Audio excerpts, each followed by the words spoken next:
Ugvay Taylunga qaradi va bu juda noyob iste'dodli, kuchli jangchi ekanligini bilardi. Ammo shunga qaramay u shunchaki haqiqatni aytdi va o'sha lahza butun hikoyani o'zgartirib yubordi. Birgina bosh chayqash va Taylunning ruhi butunlayga parchalandi. Lekin ko'pchilik bir narsani tushunmaydi. Ugvay Taylunni yo'q qilmoqchi bo'lmagan, aslida uni qutqarmoqchi bo'lgan. Buni tushunish uchun biz Ugvay haqida fikrimizni o'zgartirishimiz kerak. Bu hikoyaning markazida muhim savol bor. Taylun butun umrini mashq qilib o'tkazdi. U minglab kung-fu usullarini o'rgandi. Shunday texnikalarni bajara olardiki, vodiydagi eng zo'r jangchilar ham bunday qila olmasdi. Har qanday vaziyat bilan qaralsa ham u ajdarho jangchisi bo'lish uchun tarixdagi eng munosib nomzod edi. Lekin Ugvay bitta so'z bilan yo'q dedi. Keyinroq ham emas, balki ham emas, shunchaki yo'q. Ammo nega Ugvay Taylunda nimani ko'rdiki, Shifu ko'ra olmadi? U ajdarho jangchisi haqida nimani tushungandiki, mukammal jangchini ham noloyiq deb hisobladi? Bu savolning javobi siz o'ylagandan ancha murakkabroq. Keling, hammasini qayerdan boshlanganiga qaytamiz.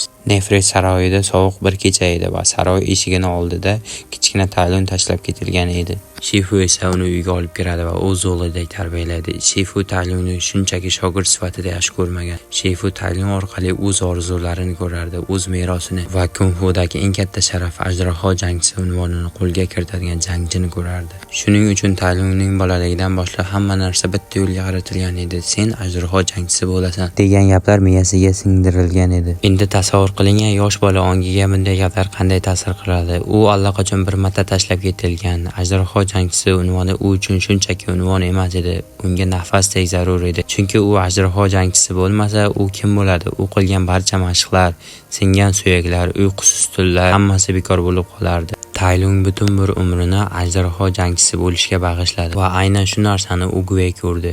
Shifu Taylunni Ugvayga ko'rsatdi, lekin Shifu allaqachon qaror qabul qilib bo'lgan, shunchaki tasdiq kutayotgan edi. Ya'ni Ugvay ham Taylunni aniq tanlaydi deb o'ylagan edi.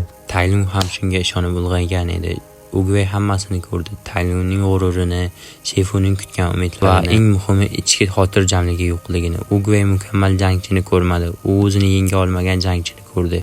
Endi eng qiziq joyga kelamiz. Ajdarho nomasi aslida bo'sh. Buni birinchi filmning oxirida bilib olganmiz. Bu yerda hech qanday maxfiy texnika va sirli masalliqni o'zi yo'q. U shunchaki shaffof oyna. Unga qaragan odam o'zini ko'radi va uning asl ma'nosi hech qanday sir yo'q. Sen allaqachon yetarlisan. Endi tasavvur qiling, nomi Taylunga berilganda nima bo'lardi? Butun hayoti davomida men hali yetarli emasman degan fikr bilan yashagan jangchi nomani ochadi va ichida hech narsa yo'qligini ko'radi. Bu uni kuchli qilmasdi, bu uni parchalab tashlardi, chunki nomi unga bitta haqiqatni aytardi. Sen izlayotgan narsa allaqachon sening ichingda edi. Ajdarho nomasi kuchlilarni mukofotlamaydi, u butun bo'lgan insonni mukofotlaydi. Taylun esa kuchli edi, lekin ich-ichidan eng bo'sh qahramon edi. Kung-fu panda olamida kung-fu shunchaki jang emas, bu falsafa, bu hayot tarzi, muvozanat va muvozanat uchun bitta narsa kerak. Qo'yib yubora olish. Taylun esa buni qila olmadi. Unda ichki xotirjamlik yo'q edi. Tanlangan bo'lish istagini qo'yib yubora olmadi. Men yetarli emasman degan jarohatdan qutula olmadi.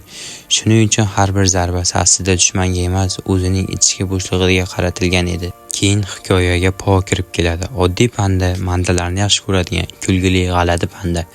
Nega aynan u ajdarho jangchisi bo'ldi? Nega yo'lboshsoy emas, nega beshlik emas? Chunki poda boshqalarda yo'q bitta narsa bor edi. Po ajdarho nomasiga muhtoj emas, u allaqachon o'zini yetarlicha his qilardi. Quvonch bilan, kung-fuga bo'lgan muhabbati bilan, unvonlari uchun emas. Shuning uchun Po nomini ochganda bo'shliqni ko'rib kulib yubordi, chunki u haqiqatni tushundi.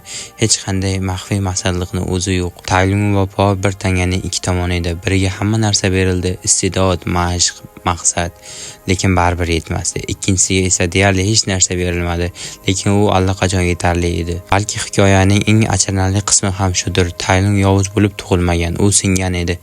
Buyuk bo'lishga majbur qilingan bolakay va rad javobi olganda uning yuragi parchalandi. Endi savol tug'iladi, Ugvay to'g'ri ish qildimi yoki Taylunni boshqacha yo'l bilan yo'naltirish kerakmi? Lekin bu savollarga aniq javob yo'q va aynan shuning uchun bu hikoya juda kuchli.